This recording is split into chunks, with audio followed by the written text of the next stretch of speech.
महाभारत का युद्ध शुरू होने की कगार पर था।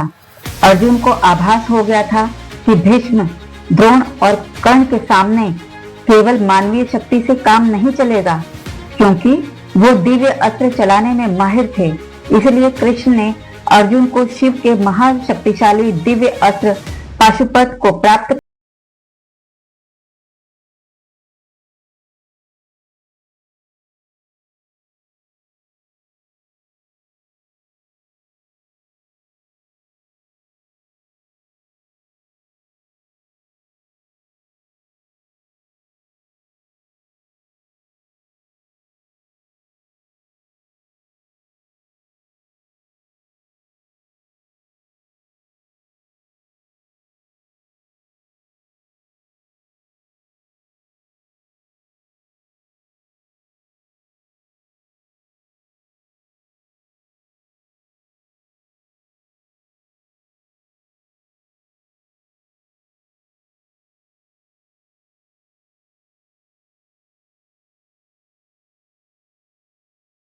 वाला था कि तभी वन में एक धधकती ज्वाला फूटी।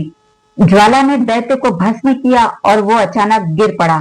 उसके पीछे खड़ा था एक अपरिचित मानव, शरीर पर वाघ का चर्म, हाथ में धनुष, आंखों में अद्भुत तेज। वह मुस्कुरा कर बोला, तुम जो न कर सके मैंने कर दिया। अर्जुन को अच्छा नहीं लगा कि वो दैत्य को मारने का श्रेय ले रहा है। अर्जुन ने शालीनता से कहा, विजय मेरी थी। उस व्यक्ति ने व्यंग से कहा, थी और होने में बहुत अंतर है। अच्छा होगा कि तुम अपनी शक्ति को पहचानो। हार कर भी जीत का भ्रम बना रहे तो उसे विनाशकाले विपरीत बुद्धि कहते हैं। अर्जुन को क्रोध आ गया और उन्होंने तुरंत अपने बाण से उस मानव पर हमला कर दिया, लेकिन उस व्यक्ति पर कोई असर नहीं हुआ।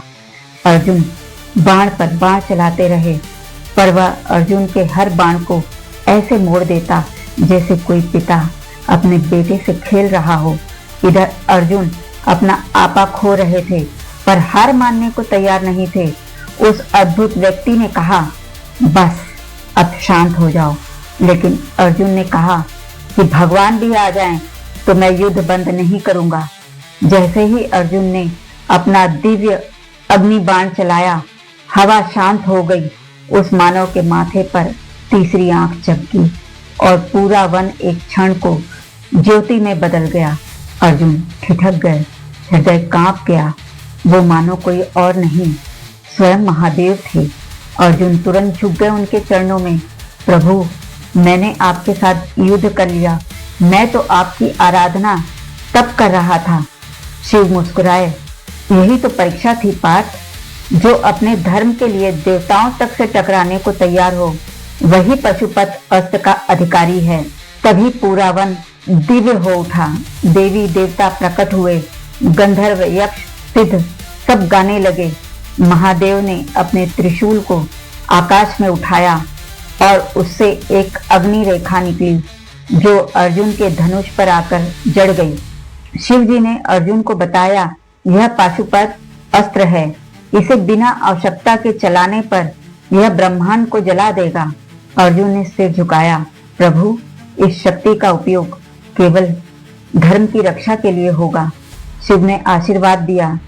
जैसे ही शिव विलीन होने लगे, उन्होंने धीमे स्वर में कहा, ध्यान रखना पार्थ, तुम्हारे सामने ऐसा समय आएगा जब युद्ध जीता हुआ लगेगा, पर तुम अकेले नहीं लड़ रहे होगे। इसका अर्थ था कि अर्जुन युद्ध में अकेले नहीं हैं। उनके पीछे धर्म, देवताओं की शक्ति और कृष्ण का मार्गदर्शन खड़ा रहेगा। अर्जुन के तीर की शक्ति महादेव की होगी। अर्जुन के भीतर जो प्रकाश उठा, उसने पूरे महाभारत का इतिहास बदल दिया। कथा का सार यह है कि धर्म के मार्ग पर चलने वाले को शिव कठिन से कठिन परिस्थिति से उबार देते हैं।